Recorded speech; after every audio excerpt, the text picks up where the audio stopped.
მეხუთე საუკუნეში მეფე ვახტანგ გორგასალი გვიტოვებს ანდერძს.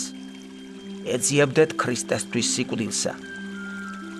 ეს არა მარტო ანდერძია ერისადმი, არამედ თავისებური წინასწარმეტყველება საქართველოს მომავალზე.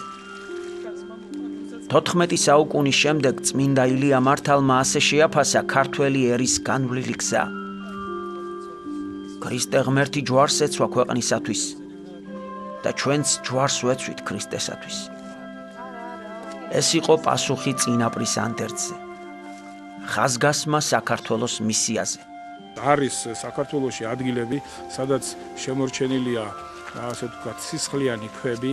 ერთ-ერთი ასეთი ადგილი არის ვთქვათ ეს მწვანე მონასტრის ცნობილი ეს ღელე. ქართველ წმინდანთა შორის არიან კოლაელი ბავშვებიცა და 80 წელს გადაცილებული კონსტანტი კახიც.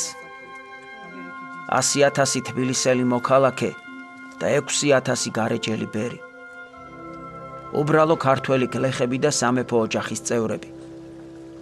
თავდადება და თავგანწირვა თითქო ესტაპეტასავით გადაეცემოდა ერთი ქართველიდან მეორეს. აქ მოხდა წამება რომელ საუკუნეში?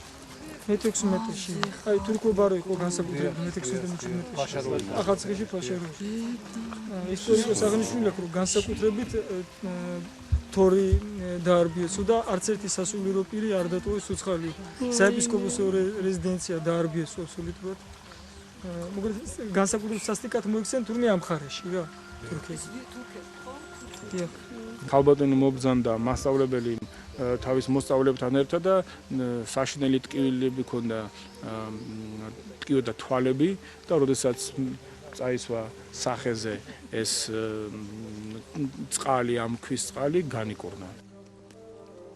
წმინდა მიქაელ გობრონს არაბებმა, რომლებიც მას რჯულის შეცვლას თხოვდნენ, ხმალის შესაშინებლად დაკრეს კისერზე, რათა ქრისტიანის სიკვდილის შიშს მოედრიგა. ჭრილობიდან გადმოღვრილი სისხლით მოწამემ შუბლზე ჯვარი გამოისახა. წმინდა გობრონის მიერ სისხლით გამოსახული ჯვარი ქართული ერის ქრისტესთვის თავგანწირვის სიმბოლოა. ჩვენი ერის ცხოვრება თითქოს და მუდმივი სისხლიანი ჯვრის გამოსახვაა. წმინდა მიქაელ გობრონი შეიძლება აღვიქვათ როგორც საქართველოს ხატი, რომლის ტანჯვაც ქადაგებად იქცა. ამიტომაც ქვია საქართველოს ისტორიას ქართლის ცხოვრება. არა მატიანე ან ისტორია, არამედ სწორედ ცხოვრება. ერი თითქოს ერთიან ცოცხალ ორგანიზმად, მისი ცხოვრება კი ქადაგებად გადაიქცა. აი ასეთია ქართული შუაგული. ეს თუ არ იგზნე, სამშობლოს ვერ შეიმეცნებ. ჩვენი მიწა რომ აიღოთ და გამოწუროთ, მოწამეების სისხლი გადმოდინდება. ამიტომაც განსაკუთრებით უყვარს ქართველს მშობლიური მიწა.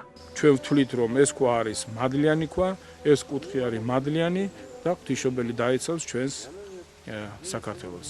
ისმის შეკითხვა, როგორ მოვიქცეთ დღეს